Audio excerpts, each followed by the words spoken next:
कैसे झेला होगा देवी अहिल्या ने इन दो बड़े दुखों को।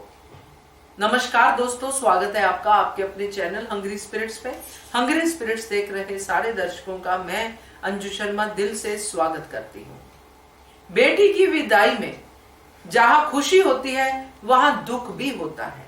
दुख इस बात का कि बेटी पराई हो गई। अब बेटी को मिलने के लिए किसी और की इजाजत चाहिए होगी, बेटी को बुलाने के लिए किसी और की इजाजत चाहिए होगी। जब ये चीजें आ जाती हैं तो दुख भी साथ में होता है दोस्तों।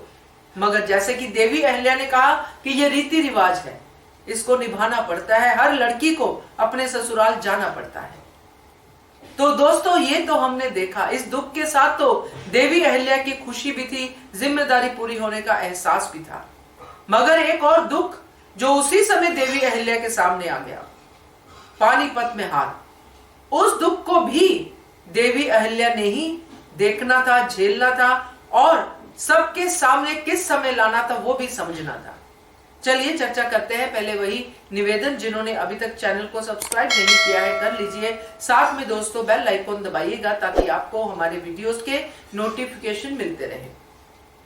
भगवान भी दोस्तों उन्हीं की परीक्षा लेता है जो परीक्षा में बैठने के काबिल होते हैं और परीक्षा में उत्तीर्ण होने के काबिल भी होते हैं। इसीलिए उनके सामने बड़े बड़े चैलेंजेस जो हैं वो आते हैं। देवी अहिल्या को हमने शुरू से ही देखा है बड़े बड़े चैलेंजेस से लड़ते हुए और जीतते हुए। अभी भी जब देवी अहिल्या की जिंदगी का सबसे बड़ा पल था, खंडेराव के ना होते हुए, खंडेराव को मिस करते हुए अपनी बेटी का विवाह करना, उसकी विदाई करना सबसे बड़ा अरमान, सबसे बड़ी जिंदगी का सबसे बड़ा जो है फर्ज था, जिसमें प्यार भी था, जिसमें दुख भी था, जिसमें उदासी भी थी, जिसमें सब कुछ था। मगर उसी समय यह संदेश आना कि देश संकट में है, पानीपत का युद्ध हार गए हैं मल्हार सरकार, मराठास हार गए हैं, ये उससे भी बड़ा गम है। क्योंकि ये तो बेटी की विदाई शादी के बाद हो रही है, खुशी खुशी बेटी जा रही है और जिसके साथ जा रही है वो देवी अहिल्या ने ही चुना है और देवी अहिल्या को पता है कि मुक्ता खुश रहेगी। मगर इस तरफ कितनी बेटियों के पिता उससे अलग हो गए, कितनी जो सुहागने हैं उनके सुहाग उजड़ गए। तो ये तो बहुत बड़ा गम है दोस्तों। इस गम को पी के, इस दुख को पी के देवी अहिल्या अपनी बेटी की विदाई करती है, उसको समझाती है, उसके साथ बातें करती है।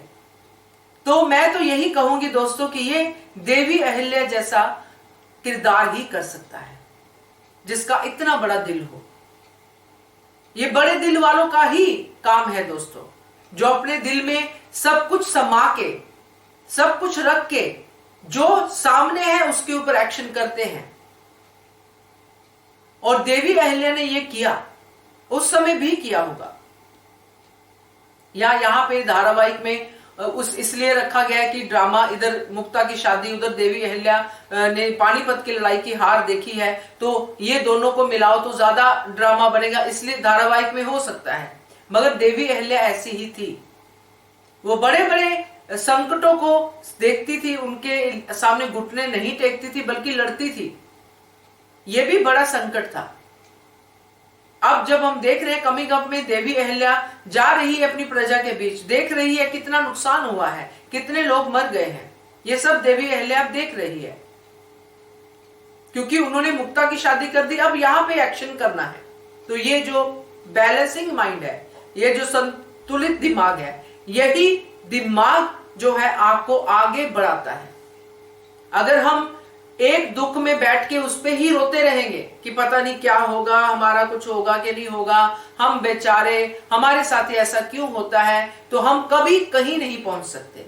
मगर अगर देवी अहिल्या जैसे किरदारों को हम समझते हैं, उनका थोड़ा भी अपने किरदार में लेके आते हैं, तो हम कामयाब हो सकते हैं दोस्तों। बैठ के लकीर पीटने से कुछ नहीं होता है, आगे बढ़ने से होता है। प्रॉब्लम आई है, उस प्रॉब्लम को देखो, उसको समझो, उससे आगे बढ़ो, वो भी सॉल्व होती जाएगी साथ साथ। और वाइजली उस चीज को समझिए, यही देवी अहिल्या हमें समझाती है। नहीं तो एक मां के लिए बेटे की विदाई से बड़ा दुख कोई नहीं होता है।